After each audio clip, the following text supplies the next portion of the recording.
5 days ago, I basically made a call saying that Bitcoin is going to be going sub $80,000 very soon. I did not do that because I'm some magical fucking price predicting guru who times every single bottom and top that you can find in the markets. No, I just guessed, and I guessed purely off of macro, what's happening in the world right now, what the signals are showing, and it's not looking very pretty. I think that Bitcoin is going to be reaching $70,000 soon as well. That's another guess that I'm making, but it's a guess that I'm more sure of than the vice versa case. And I'll explain why. Now, a lot of people are looking at stuff like the ETF inflows and the Clarity Act headlines, stuff like that. It's complete bullshit, in my opinion. What most people miss is macro.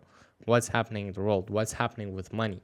How and where and why is money going there? Or why isn't money going towards BTC, right? Why is money going towards stocks? Why is money flowing into some bullshit AI stock which does jack shit and BTC is retracing back, right? You gotta look at macro. But before we actually look at macro, if you're not placing your trade and locking it up for a few years, well, you should also look at what the on-chain data is saying.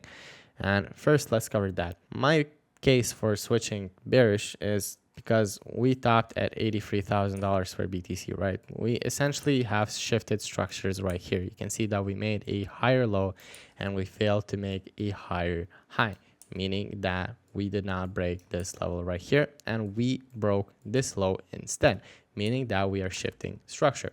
Then we tried to make a higher high again, but we made another lower high and then we made another lower low. So this structure basically shows that we are making lower lows and lower highs, meaning again, playbook talking, we are in a bearish structure.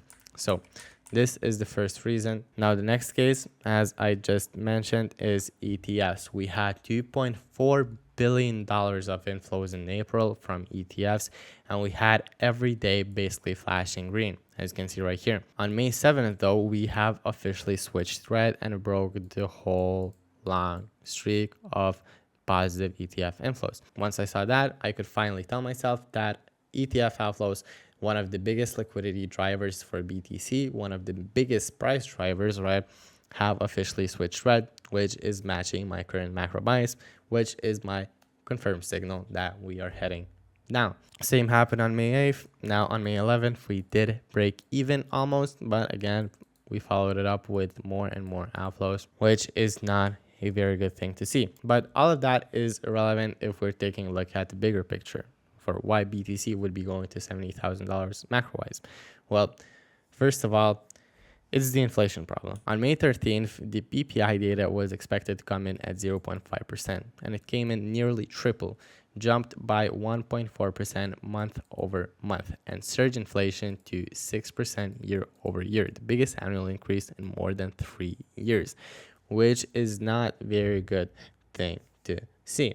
And this is not just an oil problem, right? Service inflation is driving it too. And we also have CPI elevated simultaneously. So both producer side and both consumer side are running hot at the same time, which signifies a trend. Now, why is this exactly bearish for Bitcoin? Well, when inflation is high, the Fed Reserve cannot cut rates, right? They simply can't, because they would be driving the inflation up even further. And they cannot start something like quantitative easing. They cannot inject any liquidity, and every single Bitcoin bull run in history was driven by some sort of liquidity injection, right?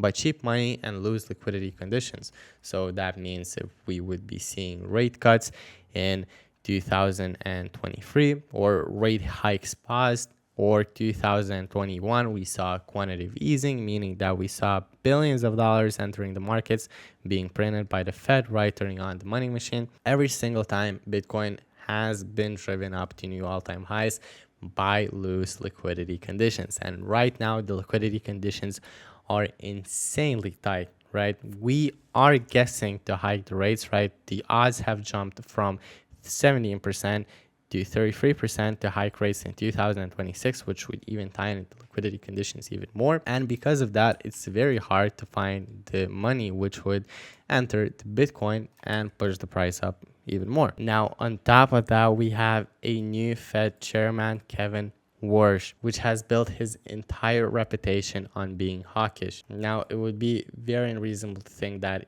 he, as a new Fed chairman, would walk in and pivot his own reputation, right? And as you can see, markets are already pricing in the odds of rate hikes because his entire reputation is, again, on being hawkish and rising rates. So this means that for borrowing rates, we are either at the best case scenario going to be staying where we are right now, which is high rates, or we are going to be going even higher, where each scenario is still not good for Bitcoin nonetheless. But that's not the entire story. The bond market is literally screaming, and most crypto traders don't even watch bonds. And I think that's the number one thing where a lot of people are missing out on, because they should watch it. The Japanese 30-year yield bonds are literally hitting all-time highs, and the United States 10-year yields are elevated as well. So this basically tells you that the global cost of money is rising everywhere. So when the Japanese yields rise, for example, Japanese institutional investors repatriate capital home.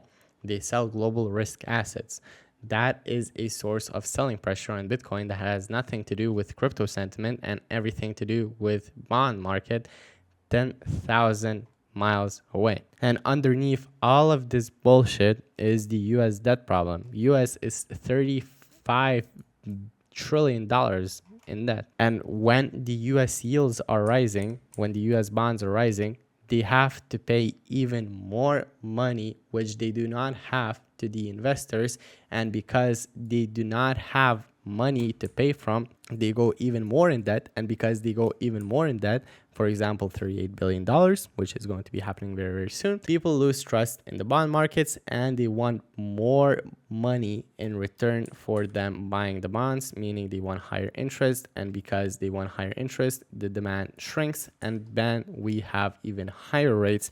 And because of higher rates, the US debt goes even more up, and because of that, we have the debt spiral. So right now, the US government is paying more than $1 trillion per year on interest payments alone because of the elevated yields, right? That is more than their entire defense budget and more than Medicare. So you can see how bad the situation actually is. Now, on Twitter, I see that a lot of people are acting or talking about the Clarity Act like it's going to be changing anything. Well, it is going to be establishing altcoins. What the Clarity Act basically is, for those who don't know, it's basically an act that's going to be classifying if tokens are digital commodities or investment contract assets. So this whole thing, this whole Clarity Act, is only for altcoins, right? Bitcoin is already established as a commodity, and the Clarity Act for it changes nothing. So the only assets that are going to be benefiting from Clarity Act is altcoins, not Bitcoin. And even then, the bill currently has worse than coin flip odds of passing in 2026, according to Polymarket. So it's most likely just going to be buy the rumor and sell the news event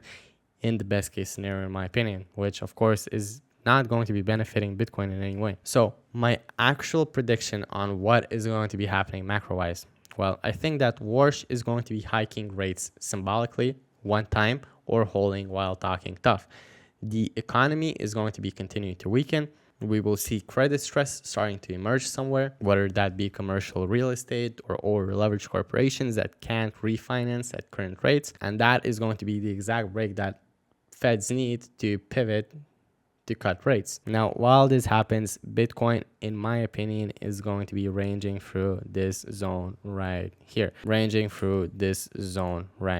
But I don't think that is going to be a clean range. Rather, I think that we are going to be having a downward bias. And every macro shock that we'll be having is going to be testing the floor of $60,000. Now, the only positive catalyst that we have for BTC, which would make me turn bullish, is that Fed is going to be pivoting. But this is going to be happening at the end of the range, not at the any current given moment, because we have to go through the entire session of pain before we get the relief. Now, the single wild card that is going to be changing all of this is oil. If Iran somehow de-escalates the situation with the US, right? If we have a ceasefire, if the strait reopens, the oil prices are going to be dropping. And because the oil prices are going to be dropping, the inflation will cool and the feds are going to be getting some breathing room. Because of that, they won't be having to make any rash decisions like hiking rates or anything in that regards, which could, of course, negatively impact Bitcoin's price. So the most leading indicator, in my opinion, right now is oil,